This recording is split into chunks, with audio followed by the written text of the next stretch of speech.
আজ ৫ মে শাপলা চত্বর হত্যাকাণ্ড দিবস। ২০১৩ সালের এই দিনে রাজধানীর মতিঝিলের শাপলা চত্বরে হেফাজতে ইসলামের মহা সমাবেশে অপারেশন সিকিউর শাপলা নামে অভিযান চালায় তৎকালীন সরকার, যা দেশের ইতিহাসে মানবাধিকার লঙ্ঘনের চরম পর্যায় হিসেবে বিবেচিত হয়। ২০২৪ সালের ছাত্র জনতার অভ্যুত্থানের পর এই ট্র্যাজেডি নিয়ে নতুন করে সত্য প্রকাশের পথ উন্মোচিত হয়েছে। এ ঘটনায় প্রাথমিকভাবে ঢাকায় ৩২ জন নিহত হওয়ার তথ্য পাওয়া গেছে। দিনটা ছিল রবিবার। মতিঝিলে শাপলা চত্বরে ইসলাম বিদ্বেষী ব্লগারদের শাস্তি ও ১৩ দফা দাবিতে সমাবেশ ডাকে হেফাজত ইসলাম। তৎকালীন আওয়ামী লীগ সরকার সমাবেশকে সরকার বিরোধী আন্দোলন হিসেবে উল্লেখ করে তা উচ্ছেদের সিদ্ধান্ত নেয়। অপারেশন সিকিউরড শাপলা নামে রাতের অন্ধকারে চালানো হয় নারকীয় হত্যাযজ্ঞ।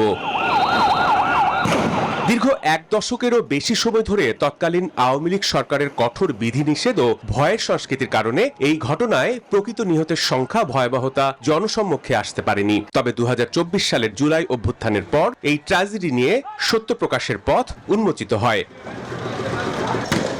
অন্তর্বর্তী সরকারের সময়ে আন্তর্জাতিক অপরাধ ট্রাইব্যুনালে এ ঘটনায় আনুষ্ঠানিক অভিযোগ দায়ের করা হয়। হেফাজত ইসলামের পক্ষ থেকে দায়ের করা অভিযোগে সাবেক ক্ষমতাচ্যুত প্রধানমন্ত্রী শেখ হাসিনা সহ ২১ জনকে অভিযুক্ত করা হয়েছে। এ মামলায় এরই মধ্যে ৬ জনকে গ্রেফতারও করা হয়েছে।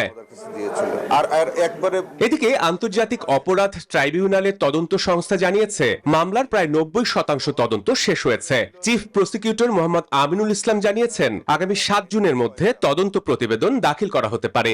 আমাদের তদন্ত কাজ প্রায় শেষ পর্যায়ে।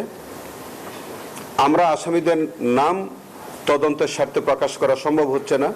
আপনারা জানেন ইতিমধ্যে কয়েকজন আমাদের তৎকালীন পুলিশের আইজিপি উনি গ্রেফতার আছেন এই কেসে। শাপলা চত্বর হত্যাকাণ্ডের হতাহতের সুনির্দিষ্ট সংখ্যা নিয়ে ভিন্ন মত থাকলেও মানবাধিকার সংগঠন অধিকার সে সময় ৬১ জন নিহত হওয়ার তথ্য প্রকাশ করে। সালে জহুর চৌধুরী, নিউজ 24, ঢাকা।